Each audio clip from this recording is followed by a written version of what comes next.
Hey everyone, welcome. Today we're going to install a Lowrance Elite FS7 onto a feel-free kayak. We're going to start with the electronics and hook the battery box to the battery. The battery box's wires were too thick to fit into the Type F terminal connectors I had, so I had to cut them roughly in half in order to make them fit.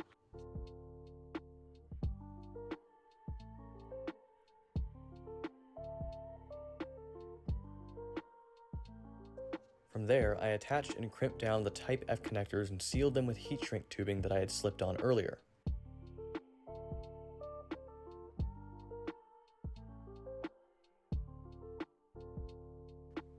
Because I bought a small 12-volt 12-amp-hour battery in a large battery box, I attached Velcro tape to the underside of the battery to secure it inside the box so it won't slide around.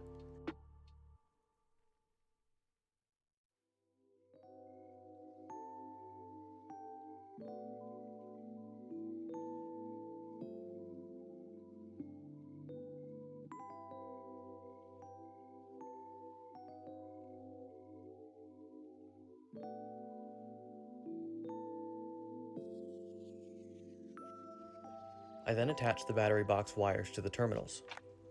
I tested power, and it worked. The box read low battery because the battery was small, but it was amply charged. Next, I started to connect a power plug to the unit's power cables.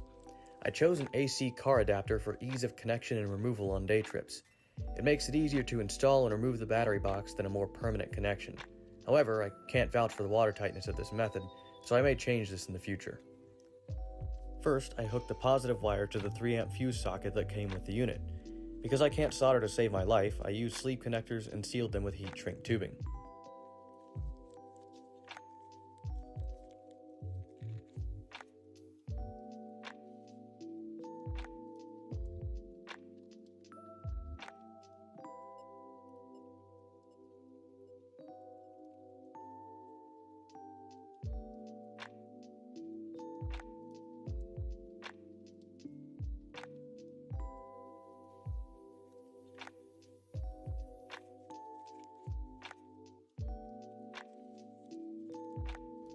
I then connected the negative wires.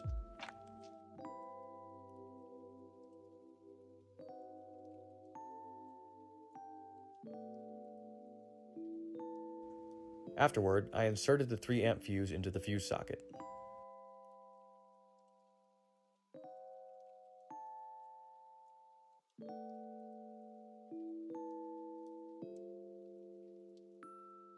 I then plugged the adapter into the battery box. Looks like it has power. To test it fully, I plugged in the unit's power cable and turned the unit on.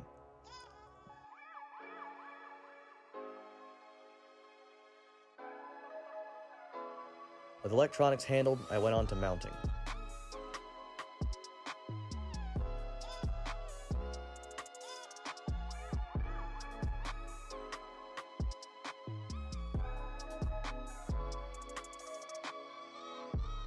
Here I'm using a Yak Attack Fish Finder rail mount.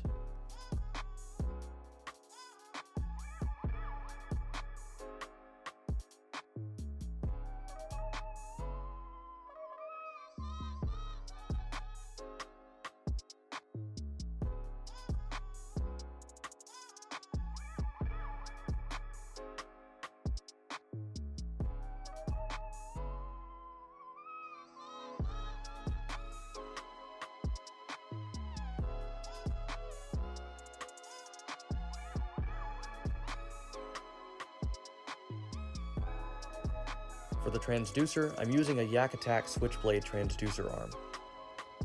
Because I have a feel-free kayak, I had to use the Yak Attack adapters for the rail mount.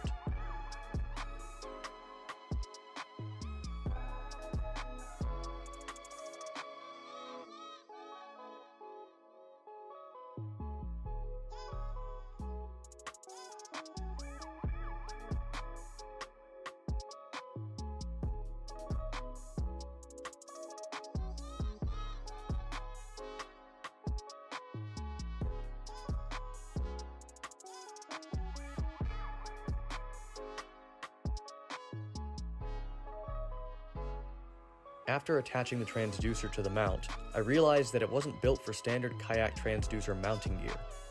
I ran to a hardware store and bought a 1/4 inch by 16 bolt around 4 inches long, some nuts, and some lock washers, and sort of jerry-rigged the mount onto the transducer arm. It was a little difficult to get the inside nut screwed on. Not shown here is another nut that I added to the outside of the bracket for more stability. I then secured the rotating piece on the transducer arm and zip-tied the transducer wire using the pre-made notches.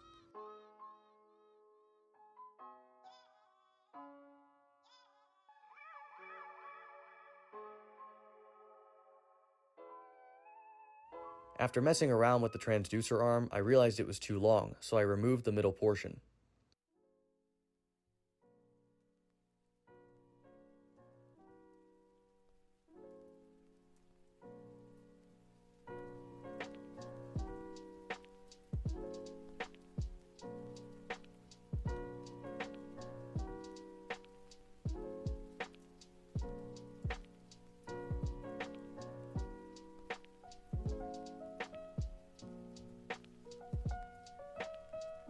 And there you have it, the complete build. I didn't show it, but I stowed and zip-tied excess cord to the kayak at various points. The long transducer wire is still coiled up and under the seat. With this setup, I can easily plug in and unplug the unit and battery box for safe transport in my truck and leave the cables in place. If you like this video, please give it a like, subscribe, and hit the notification bell. See you next time.